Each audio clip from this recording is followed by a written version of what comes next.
Welcome to the In Story Way Spiritual Nourishment for the Soul podcast. I'm Devorah Spillman, your host. I'm a storyteller, a soul story coach, and founder of the In Story Way. It has become apparent that there is a famine in the land, not for food, but for spiritual nourishment. Throughout all time and generations and traditions, stories have warmed our hearts, uplifted our spirits, and nourished our souls. So sit down, take a breath, and get ready to enjoy some food for your soul. The soul of a menorah. If you were to come nowadays into the grand synagogue in the town of Chelm, you would see an extraordinary menorah there. It's shining, it's beautiful, and it looks like a hayfork. How did this happen? I'll tell you. Well, on the fourth day of Hanukkah, there was a farmer driving through the town of Chelm. He didn't actually live in the town of Chelm, but he was driving through with equipment in the back of his trunk, including a hayfork, until he came to a very bad bump in the road that plummeted his hayfork up into the air, unbeknownst to our farmer, and landed it in the middle of the road. Not much of a road, but there it lay, and the farmer continued on the way to his farm just outside of Chelm. Well, not too long after, along came two Chelmites, two men who lived in the town of Chelm, Feivel and Beryl. Beryl, what is that? I don't know, said Feivel. Looks kind of like a hayfork, said Feivel. But Beryl was staring with his eyes open. He said, No, Feivel, this is not a hayfork. Look at how many tines it has. Oh, they saw there were 4 at the same height and one taller one in the middle. There's only one thing in the world like that, a Hanukkah menorah.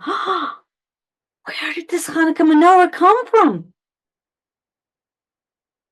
Beryl said, God dropped this Hanukkah menorah down from heaven for us.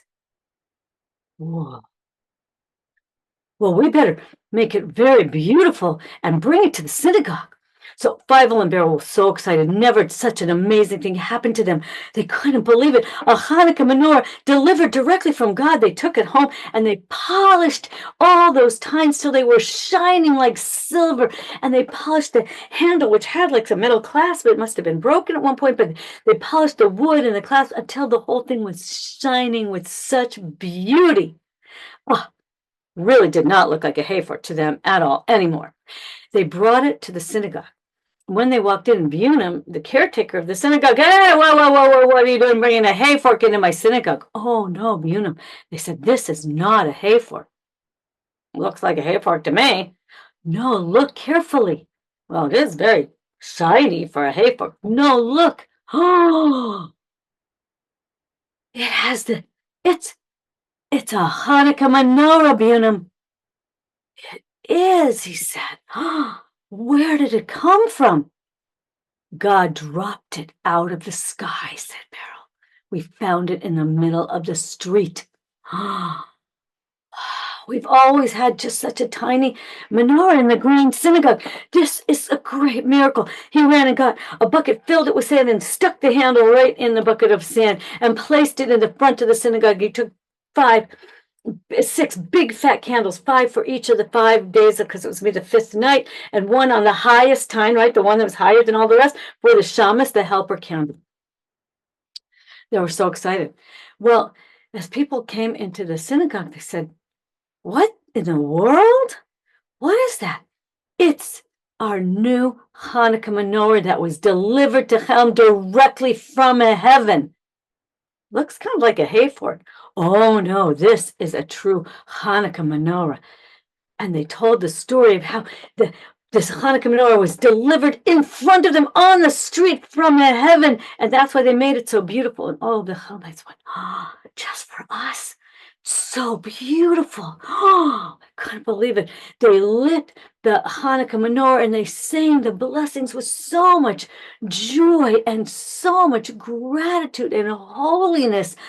It filled their hearts and souls in the synagogue, and they were all chatting and talking about it when the farmer came in. And the farmer said, "Excuse me, but what are you doing with my hay fork?" Well, no, no, no, no, no, you don't understand. This is our Hanukkah menorah. Look, we just lit the candles and sang the blessing. This is a Hanukkah menorah.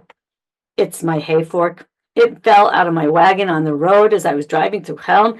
It's mine because the handle broke and I had to fix it with a clasp. And go look, you'll see there's a clasp and 2 bolts. Ooh, there was a clasp and 2 bolts. It's my hay fork.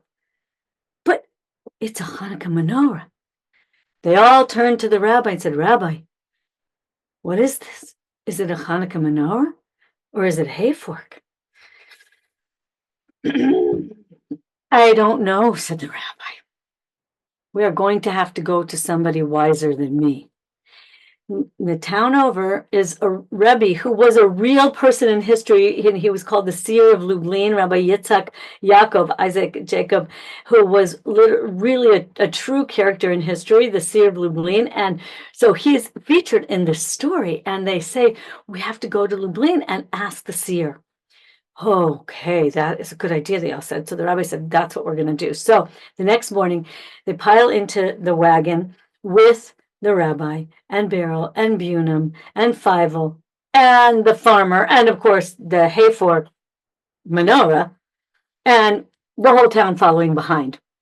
Well, they get to the study hall and the study of the Seer of Lublin, and he sees them coming and has a smile, and he greets them with wine and cake and great warmth. And after they have been hosted with sweetness, he says, "Now, how can I help you?" And they hold up the Hanukkah menorah, and they say to him, "What is this object?" And he says to them, "What do you think it is?" "We think it's a Hanukkah menorah."